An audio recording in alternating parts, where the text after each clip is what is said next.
Ano na, Sara Dutae? Ano ka ngayon, Sara Dutae? Natanggalan ka na ng maskara. Ha? Grabe. Grabe, ang yaman mo pala, Sara Dutae. Grabe. Ha? Yan. Saan galing ang pira mo, Sara Dutae? Saan galing ang kwarta mo? Saan galing ang kwarta mo, Sara Dutae? Saan galing ang kwarta mo? Nakita mo? Yan. Biro nyo ang bayan. Wala sang bank deposit. Tapos wala sang pera sa kamay. Wala sang idineklara. Wala sang hawak-hawak na pera. Siya sa kumuha pang gastos niya kung wala sang perang hawak.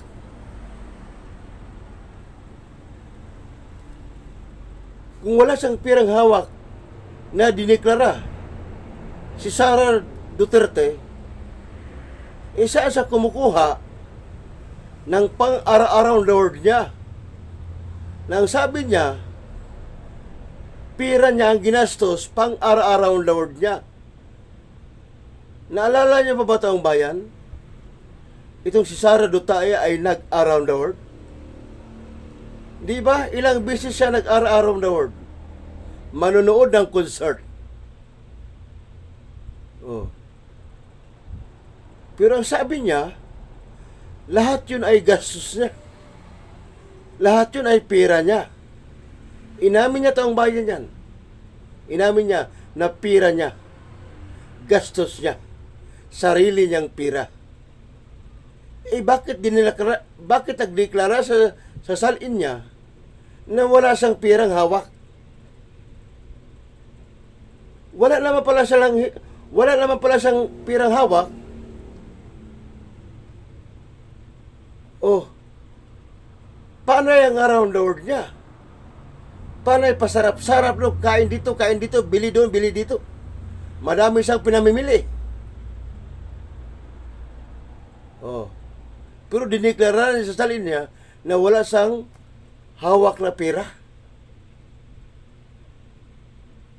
Oh. Yan. Yan lahat ng klaseng pagtatago ni Sara sa pera niya para wag lang mabulgar ang katarantaduhan niya. Nabulgar pa rin. Mismo na ang AMLAC ang nagsabi na mayroong mga kahinahinalang bank record si Sara Duterte. Mayroon silang kahinahinala. Kung susumay ito ang bayan, grabe, bilyong-bilyong piso.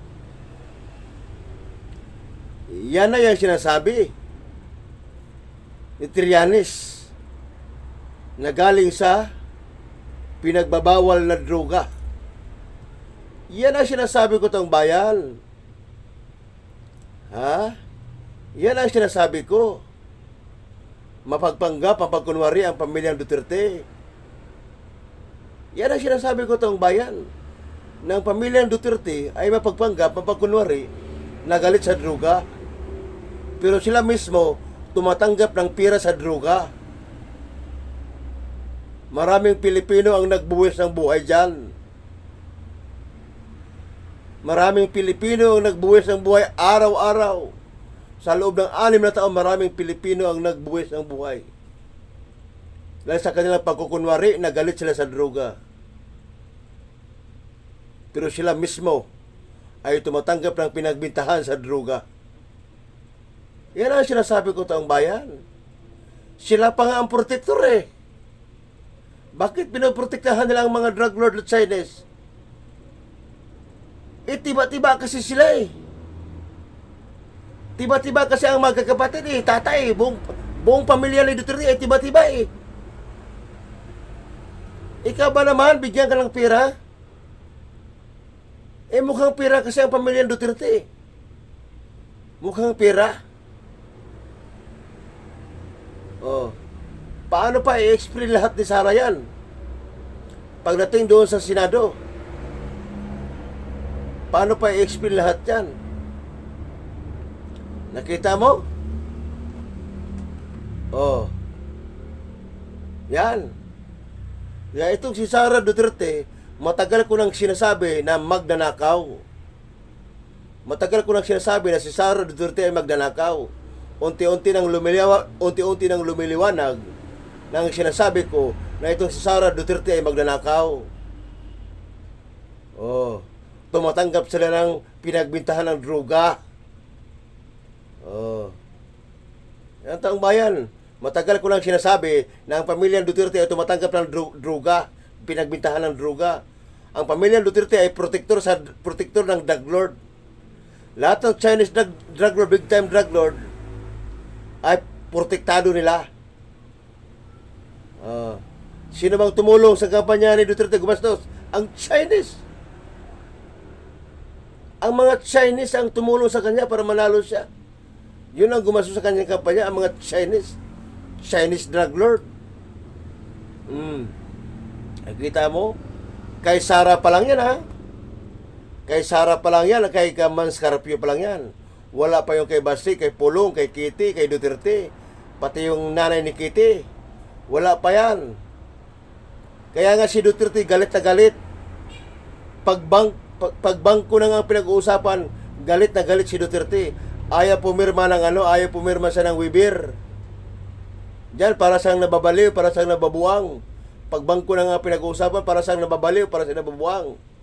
Oh. Pati mga supporter nila, bakit daw inano ng bank account? Bawal daw silipin yan. Oh. Yan. Yan ang katwira nila, bawal. Ang tanong, kung wala namang tinatago, bakit bawal? Anong kinakatakutan? Oh. Anong kinakatakutan? Kung wala namang tinatago. Kaya natatakot kasi may tinatagong baho. Ganun lang naman ang bayan eh. Kung talagang wala kang tinatago, dapat ikaw mismo ang magano. Oh yan. Oh, ano nyo? Tingnan ninyo. Kung mayroon ba ako dyan mga lihim sa bank account ko. Oh, di ba? Ganun lang kasimple ang bayan eh. Kung wala kang tinatago, dapat wala kang kinakatakutan. Bakit ka natatakot? Kasi may tinatago ka. Ganun lang kasimple ang bayan eh. Ganun lang kasimple. Kasi mabubulgar kasi kung saan nang galing ang kanilang pera. Mabubulgar kasi ang bayan eh. Mabubulgar kasi yan. Kung saan nang gagaling ang kanilang pera. Oh. Wala na, Sara. Wala na. Amoy tae ka na. Sara Duterte, nangangamoy tae ka na.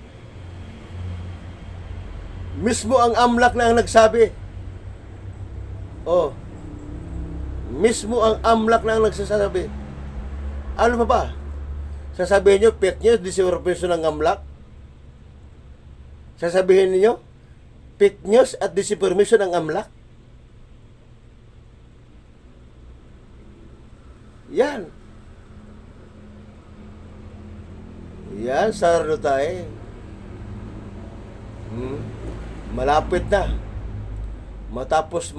Malapit na matapos ang maliligayang araw mo, Sara Duterte. Malapit na matapos ang maliligayang araw mo. Yan. Doon sa Senado.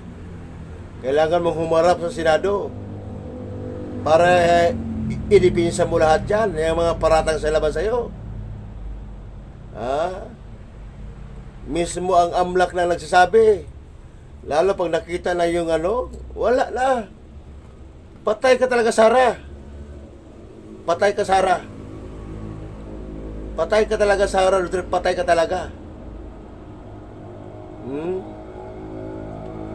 Yan. Malapit na, Sara Duterte, matapos ang maligayang araw mo.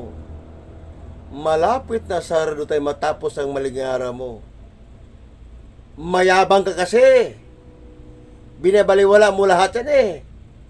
Kung noon mo pa sinagot yan, mangyayari kaya sa'yo yan? Mangyayari kaya sa'yo yan, Sara? Kung noon mo pang sinagot ang mga katanungan na yan? Hindi ka sumasagot sa tanong eh. Puro ka paninira lang sa'yo. Dahil malakas ka sa survey. Nangunguna ka sa survey. Paninira lang sa'yo. Tatakbo ka sa pagkapangulo kaya ngayon sinisiraan ka. Paano mo masabing paninira? Mismo ang AMLAC ang nagsasabi. Ang AMLAC na mismo ang nagsasabi, tapos sasabi mo, paninira pa rin sa'yo? Ha? Ang AMLAC na Sara. Ang AMLAC na ang nagsasabi. Paano masasabing paninira sa'yo ng AMLAC yan? Ha? Kaya, malapit na Sara. Malapit na matapos ang maligayang araw mo. Malapit na matapos ang kahibangan mo. Kaya good luck na lang sa'yo, Sara Rutay. Good luck na lang sa'yo.